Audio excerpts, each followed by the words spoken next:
What screams I'm pretending to be upper class? I am middle class. I grew up in a rich town in which a lot of the residents could be considered in the 1% range. My grandparents were lucky enough to purchase their house when the town was first being developed before people were priced out.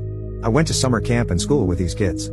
Most did not go to private school, because the public school system was superior. For example, when we were being taught cursive, they brought in a teacher whose sole profession was to go to different schools and just teach handwriting. I still get compliments today about how beautiful my handwriting is. The majority of the kids were from old money, and yes, there is a huge difference. Old money thinks new money people lack manners, are uncouth and flashy. They do not respect new money.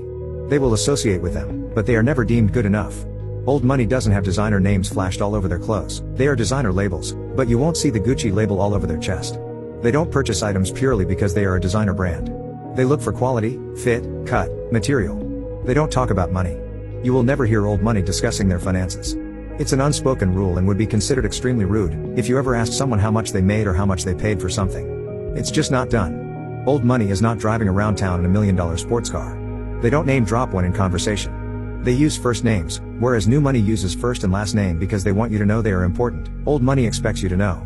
Old money, when talking about vacations, would simply say, "I went to France and had a lovely time. The hotel was wonderful." New money would say, "I had a few days off and thought, I'll just jet to France. First class was horrid. They didn't have, insert overpriced, overhyped wine name here. When we got to the Ritz-Carlton, we specifically told them to have caviar, insert overhyped name here, in our room.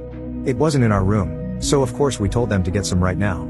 This is just an example. It could be anything in which they can complain how horrible service was, so they can name drop brands, flight class, etc. to let you know how rich they are. To put it more in perspective, my best friend's father owned a global, name brand company that had been around since the early 1900s. They have a yearly revenue of several $billion. His father's company was so important that my friend got free VIP concert tickets sent to him all the time. Michael Jackson, Madonna, etc. etc. They owned several yachts and 4 houses within a 7-mile radius of each other. They had homes all over the US and international, as well. They never bragged or really brought any of this up in conversation. They would say, "Oh, today we were at the Blue House." That's it. New money would go on and on about their homes, how many they had, who designed them, furniture, etc. etc. Old money rarely tells you about what they have. In fact, I didn't even know my friend's family had so many homes until years later. I only knew about 4 of them, and that was only because those were the ones that they lived in the most, and that I had also visited. They never spoke down to me about my clothing, possessions, or my parents' jobs. When I was with them, they always treated people with respect and were polite. His father actually made my friend start from the ground up in his company. First starting on the production floor. Yes, they took some things for granted. He would wear $500 flip-flops around the beach and not think twice about salt water ruining them. I would make a comment and he would just give me a blank stare. It was just beyond his comprehension. Since $500 was like $5, they would suggest expensive restaurants, etc., not realizing it wasn't necessarily in my price range. But see, new money would tell you how much the restaurant is. Old money isn't concerned with it, and it wouldn't even occur to them that it might be an issue. New money has to show off.